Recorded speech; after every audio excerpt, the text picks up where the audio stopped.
So this is part 2 of the trying to conceive series, I guess.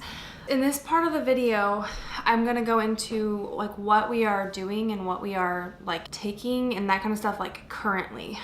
So in the previous video, we talked about all of the things that we used to deal with, and I feel like ever since I've had Zeke, things have just changed. I don't feel like I struggle with the same symptoms of PCOS that I did. I feel like I struggle with more like energy loss, which, I mean, you could chalk it up to having a 16-month-old running around, but ultimately I don't feel like it's normal for my personality type to feel the way that I do right now. So I've currently been trying to get my cycle back to regular, and ever since April of 2018, I got my cycle back after having Zeke, and that was shortly after I weaned him breastfeeding wise. And so yeah, I got my cycle back, and then in July we went on a trip, and I believe that that is when we conceived this kind of chemical pregnancy that we experienced. So I actually have the tests where you can see the faint positive line. I had like 8 positive pregnancy tests, and I had logged the days, and basically it was the darkest right away, and then as the pregnancy was like losing the hormones, the line just got more and more faint. And so that's when we experienced the chemical pregnancy, which honestly for me, I processed that pretty well, just because had I not been testing so early, I wouldn't have even known, and I didn't have to go through any of the miscarriage stuff. So I'm so thankful. I mean, it was still kind of hard because you see those positives and then to find out like you're not pregnant, like that was kind of hard. But other than that, like I processed that pretty well. Maybe because I had Zeke to distract me, as you just heard. Anyway, so in this video, I want to talk about what I'm doing right now to maintain my cycle, because when I first got it back, it was like 45 to 55 days apart. So it wasn't regular. I mean, it was regular, but it wasn't like close together like it should be. And so I did tons of research, watched tons of videos on the best ways to get your cycles to sync up, like to be 28 to 35 days, which is in normal range. So I started taking Vitex, which a lot of videos talk about. So people with PCOS really should be on something like this, or someone that has like a cycle that's not quite regular. In this video, I'm going to go through everything that I'm currently taking. It's kind of a lot, but it's really helped me. And now I feel like I have some different issues, but that's something that I'm going to see a specialist for and try to figure out some other things. It's more like energy level. I'm thinking maybe some thyroid issues. But I have an appointment that will kind of decipher all of that. And so in today's, I just want to go through what I'm doing right now with what I think is going on. I think I have low progesterone. I'm thinking I've got a thyroid thing, but I haven't even dove into that yet. And then I have PCOS. So like I need to be managing my blood sugars, my insulin, my weight, and just in general, my appetite, because it's important to suppress, you know, whatever cravings that I do get with PCOS. So I'm going to start with my favorite things. I'm on Plexus, like I had mentioned in the first video. So every day I take 2 BioCleanse, which is just a detox and cleanse. It helps cleanse the gastrointestinal tract, reduces gas, bloating, and discomfort, and helps promote regularity. And I can say when I do not take this, my digestive system is a wreck. So this is my favorite. I take it every day. And then I also take 2 X Factor Plus, which is just their multivitamin. It's just got everything in it. It has folate in it rather than the folic acid, so this works as a prenatal as well. And it's a high potency multivitamin, multi-mineral, ultra concentrated, and superior bioavailability, microbiome activating polyphenols. So I think it has like some probiotic benefits in it as well, which is the microbiome. And then I take ProBio 5, which is my probiotic that I take. I take this at night. I take 2 of them. You can take up to 4, but I feel like for me, I just need 2, but we'll see. Maybe the doctor that I'm going to will tell me to increase it. And it's also got vitamin C and B6 in it. It helps keep intestinal yeast in balance. and it helps support a healthy intestinal tract, helps support healthy digestion. So all of it's wonderful for digestion. So, and then also with Plexus, this is my last Plexus thing that I do, but this is the old pack. They have a new flavor now, but I take the Slim, which is a drink mix that I pour into water and then drink. I drink it in the evenings because I feel like it helps me get through my morning cravings, but some people will take it in the afternoon slump. I've found that helps too, but usually I'm too busy in the afternoon and then I end up forgetting to drink it. So this is awesome stuff. Okay, and then in the morning, and then Milo, no bark. Get in your bed. Good boy. In the morning and in the evenings, I rub a dime size of the Progest Emerita, the original natural balancing cream. So this is like a progesterone cream. I'm thinking I have low progesterone because of my short luteal phase. So in my last 2 weeks of my cycle, so from when I ovulate to when I start my period, I will put this on. It's supposed to help nourish your progesterone. So I don't know if it's working, but I plan to get my progesterone tested whenever I go see the doctor.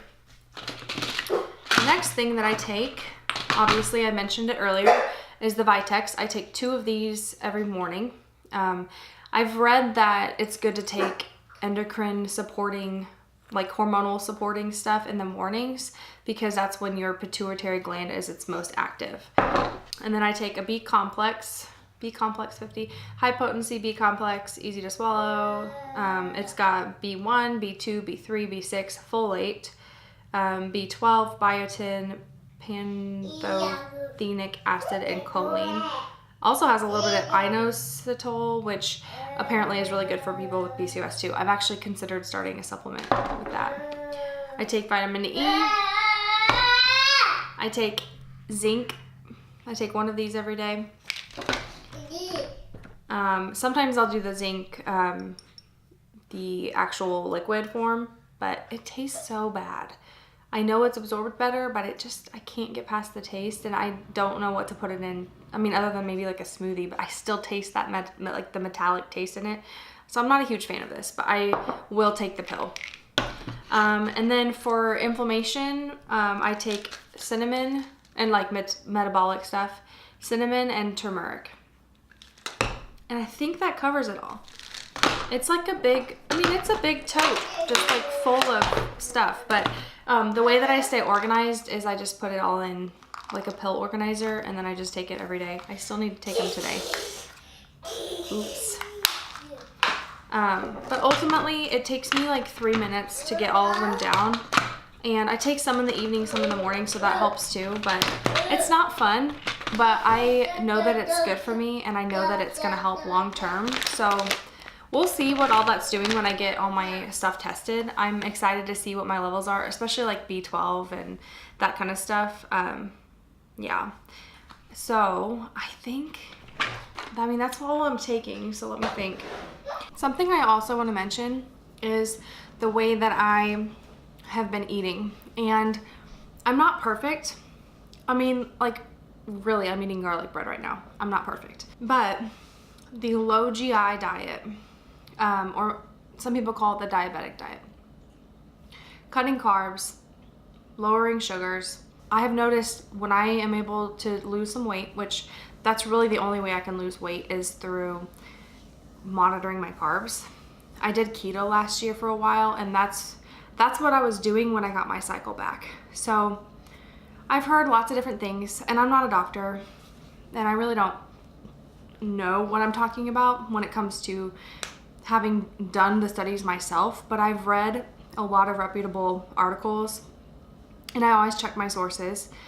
And bottom line is that your food does directly affect your whole, like everything. I believe that nutrition and medicine are linked, and our bodies need like nourishment. And I do believe that supplementation is important because our soil is depleted. So even if you do eat a diet of just vegetables, you're not gonna get everything that you need through that because our vegetables are not the same vegetables our grandparents ate.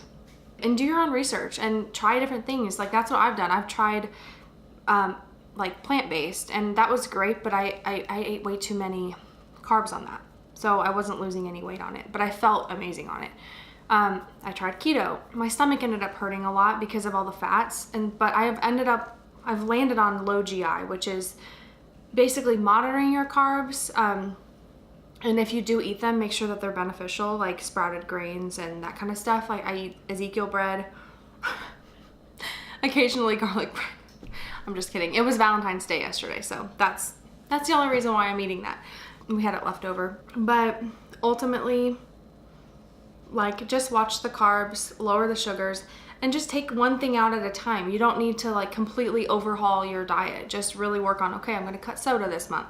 And then the next month I'm gonna do this. It is a process. It takes time to get used to eating certain ways.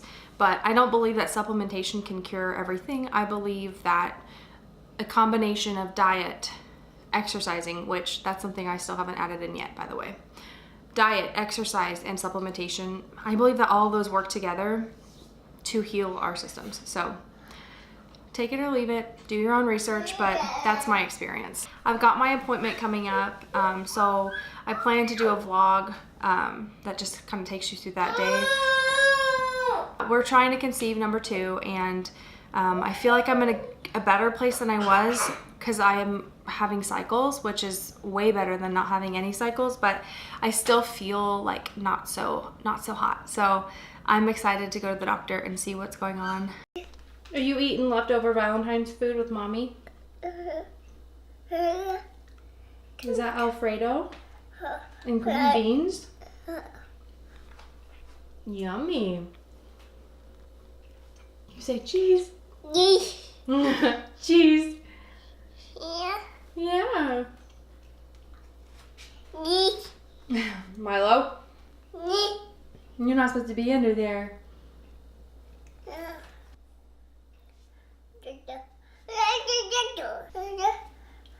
You say please? Can you say more? No. You're so cute.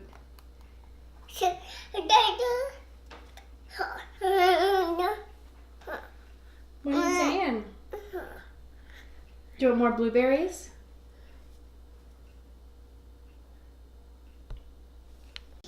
I think other than Zeke just yelling in the background for food, I think that's all I have. So hopefully this, I don't know, is good for someone or will remind me of the things I was taking back when I was trying to get pregnant. So yeah, thanks for watching.